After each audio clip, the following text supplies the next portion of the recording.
Mayamang buhay, mga nanay. Sana nakapanood na kayo sa isang segment ko tungkol sa mga tatay in respect to financial education and management. Kagaya po ng mga tatay, may mga uri din ang mga nanay. May isang nanay na tumutulong sa tatay sa paghanap ng trabaho.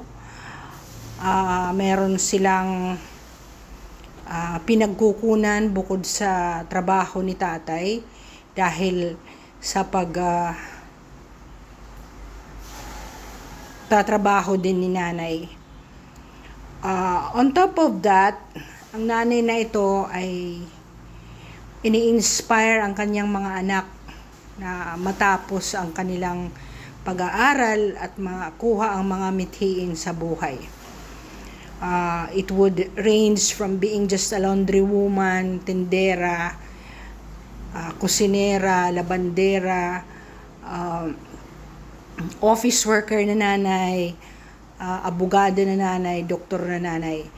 But ito yung mga classic example na they jointly help the father of the family to work. Ang pangalawang nanay na uri naman ay kagaya nung babaeng ito sa harapan ko, nakaupo lang at nag-aantay lang kung ano ang ibibigay ni tatay. Mostly sa mga to, dalawa ang classification din.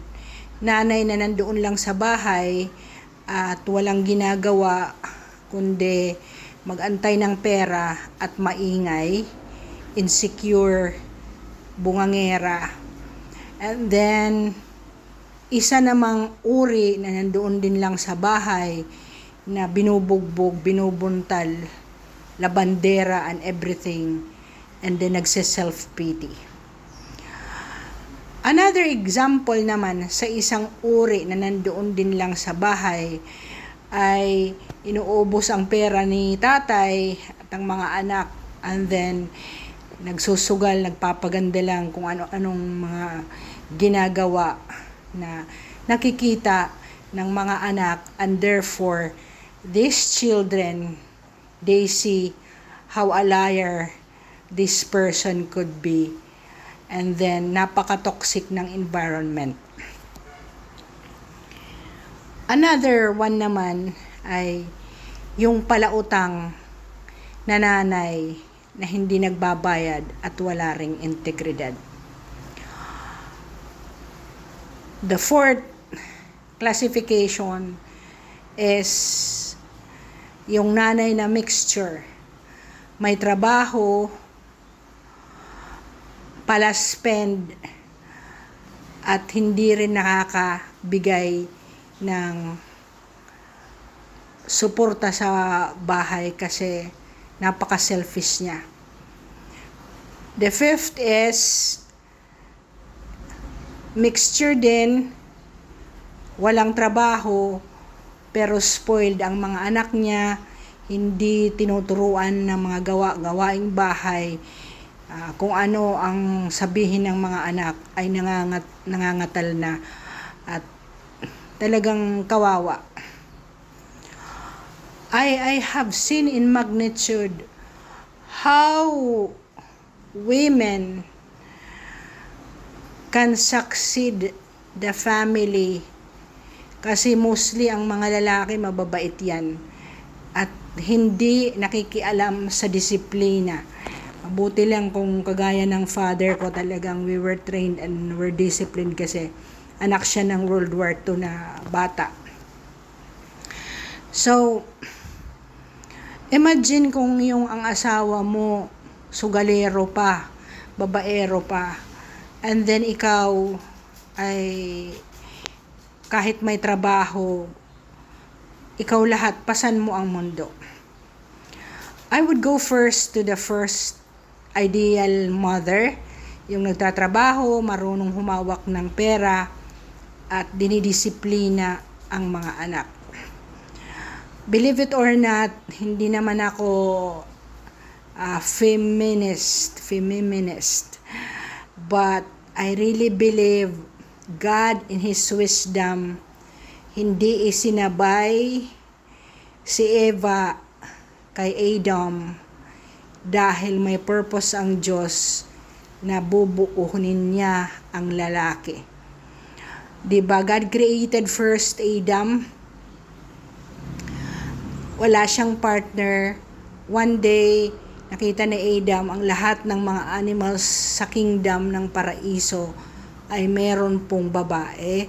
And then he asked the father na kung pwede, meron din siyang babae. Bakit kaya hindi ginawa ng Diyos na kumuha din ng clay and then ihipan din ng buhay katulad ni Adan? Adan was created from dust or clay. And bakit hindi ganon? Pinatulog po si Adan according to the Bible and Quran na kinuha ang tadyang, the left. Bakit hindi right? The left na tadyang kasi malapit sa puso. Yun yata yun. Ang mom ay yun ang puso ng tahanan, bukod sa being the light of the house, of the family. So, bakit kaya? Is it because a woman is subordinate? Or but because the woman completes the man? Ang nanay na straight po, responsable, disiplinado, ay nabubuo niya ang kanyang pamilya, o kung siya man ay magdesisyon na lumayas sa kanyang asawa dahil pasaway ito, and she decides to raise the children alone, ay nagiging successful po. So, do not underestimate the will and the wisdom of a woman to make the family successful. Naalala niyo sa segment ko na isa tungkol sa kwento ko ng auntie ko na may 18, 18 anak, na sila po ay naging engineers, 4 yata ang naging nurses, may naging director din na anak siya, and all of the 18 children were raised. She was a dressmaker. Yung asawa niya ultimo na nasa RCPI telegram noon, wala pa kasing cellphone noon. So when I asked her one time, paano niya ba ipinaraise ang kanyang mga anak, sabi niya, if I look back at it, hindi ko alam kung paano ko, pero ako'y kumakapit sa Panginoon at maraming nagpapatahi sa akin, at ako ay napalaga ko ang aking mga anak.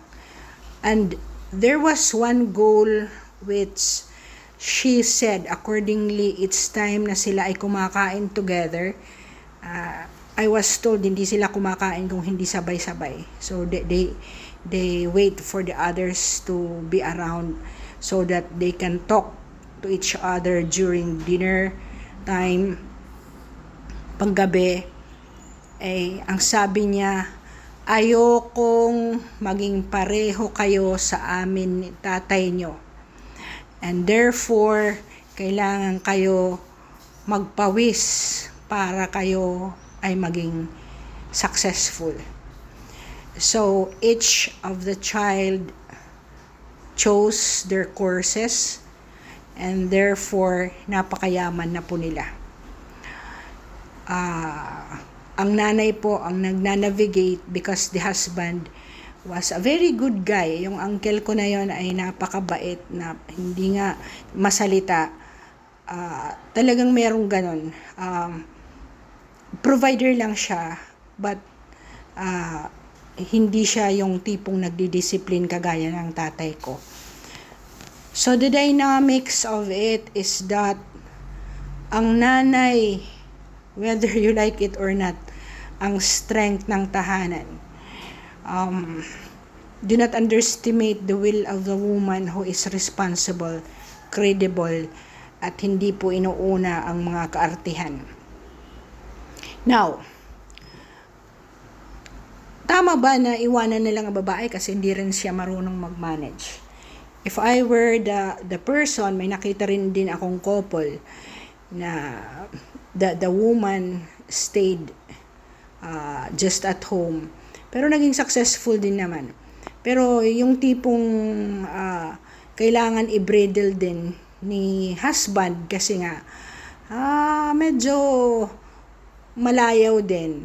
So, ang ginagawa, binigyan siya ng credit card at lahat ng managing ng expenses kasi magaling si husband, siya ang nagmamanage lahat. And in order naman kasi parang the wife naman, she was the one taking care of the children.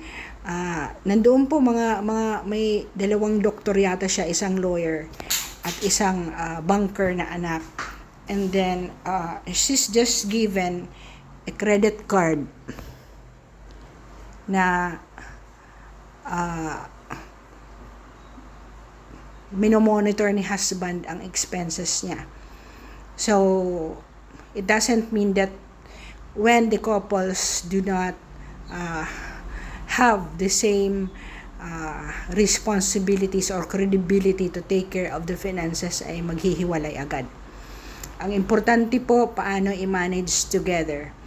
But 11 minutes na po, sana nandito pa kayo at nakikinig sa akin. The road to a rich life is not finished in 1 minute lang or 10 minutes.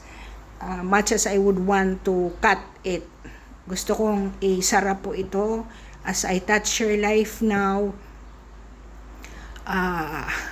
Ang nakita ko pong mga couple na that I see in the Couples for Christ Association, in the many walks of life, ang nakikita ko palagi dahil nag-oobserba ako, may isa pong component na common sila ay may Diyos at sila ay nag-uusap palagi in order to better the lives of their children. So, kahit po yung number of children, pinag-uusapan yan kung ilan at paano mo i-space na hindi ka magpro-problema sa pagpapaaral. Pero kung late naman, I would always say, ang pagyaman po at pagpalago ng buhay ay walang age limit. At this time, I know when you're listening, may special skills ka at pwede ka pa rin magkaroon ng source of income. I would like to close a success story of a woman na aking barkada po na siya ay she did not marry but she took care of an aged elderly mother at nag-open po siya ng sari-sari store dito po sa aming lugar, and you wouldn't believe it, 3,000 po ang kinikita niya a day pag may mga fiesta or may mga occasion around the community where she put up her sari-sari store. Kumikita po siya ng 10,000 or 15,000. There is another friend of mine also who is in Intramuros, Manila. She's a dressmaker. She has a Xerox outlet. Malapit po siya sa pamantasan ng Maynila. At may maliit po siyang 3 feet by 4 na area na hindi nga sari-sari store na formal, but she sells basic commodities. At tinatanong ko po siya dahil Intramuros nga kung magkano ang kita niya, and she is earning 8,000 to 10,000 a day. I don't know where you are.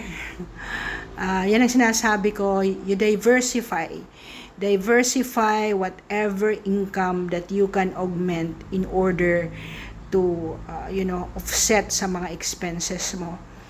And kung may retirement ka man, sana mag-create ka rin ng ibang areas where you can multiply the source of input ng income para sa household mo. At sana, kagaya ko, nakapag-prepare ka na wala kang sakit. Kasi kahit anong pera meron ka, pag may sakit ka, uubusin po ang naipon mong pera when you were young. I know I have touched your life one way or another. Thank you for continuing to listen and follow my videos. Pasensya na po kayo kasi maingay dahil nasa highway ang bahay. But I'm trying to give a very substantial context for its load, and a subscription will prompt you for a new video that I upload. Great day everyone, pagpalain ka ng Diyos.